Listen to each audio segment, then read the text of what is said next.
In speaking of knowledge and the learning process, we have mentioned two determining factors, the element of biological primacy and that of history. Applied to the human organism, of the biologically primal factor refers internally to the innate structures of the neurophysiological system, including psychic or mental factors, and externally to the sense organs and corresponding sense fields.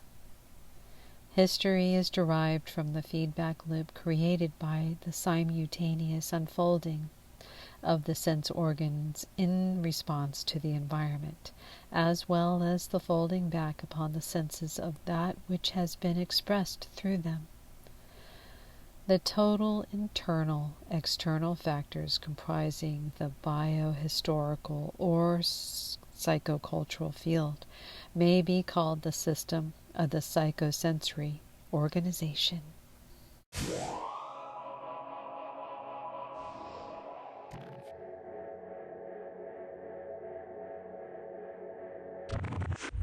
This organization is not a static condition.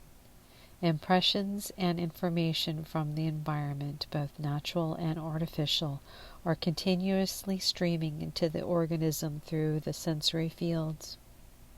Mind and the neurophysiological system continuously processing this information and put it back out into the environment in the form of activity and transformative modes of behavior.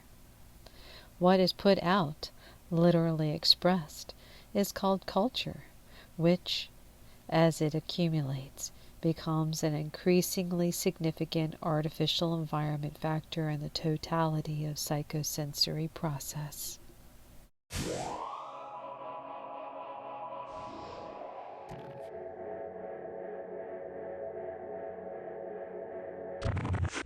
Turning to the synaesthetic field map, we see that to the far left are indicated interdependent and cumulatively progressive stages of the internal psychosensory process. The internal stages of sensory information processing for each sense organ may be divided into 5 stages. 1. Form, referring to initial sensory contact. 2.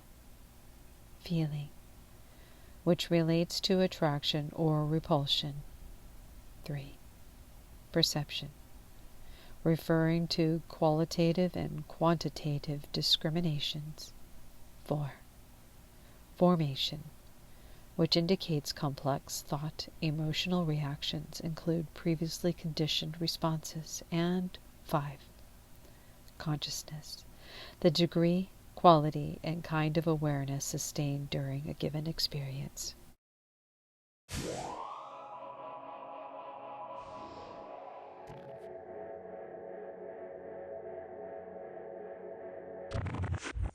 Expanding out from the internal psychosensory process, the synaesthetic field map describes the cumulative development of psychosensory elaboration in terms of the unfolding of the sense organs, key psychocultural sensory determinants, and the overall drift away from the primary conditions of aboriginal synesthesia.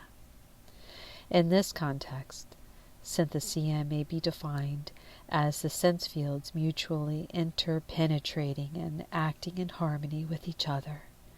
This is the aboriginal psychosensory condition, literally prehistoric and biologically unramified. This condition defines the initial stage of psychocultural development dominated by a, quote, ritual round, end quote, of a multi-sensory activity intended to conserve the primal vision.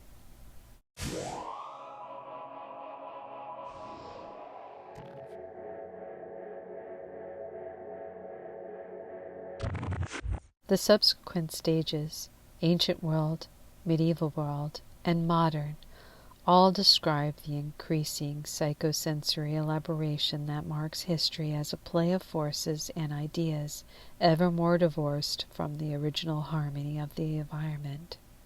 As a result, The sum total of educational techniques, aesthetic forms, and general conditioning process become increasingly encoded in forms that must be learned regardless of the primary biological tendencies. This entire process accounts for history as quote-unquote fixed, second nature, habitual tendencies.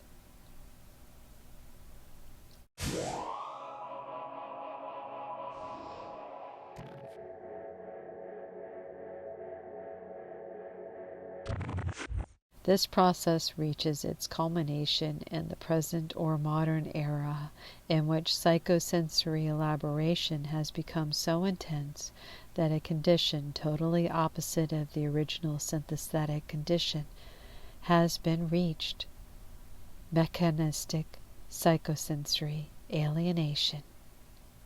This corresponds to the breaking apart of the holonomic model of knowledge, the loss of sacred view, the splintering of knowledge, the divorce of art and science, and the general collective confusion caused by the current explosion of information without a coherent knowledge structure to contain it.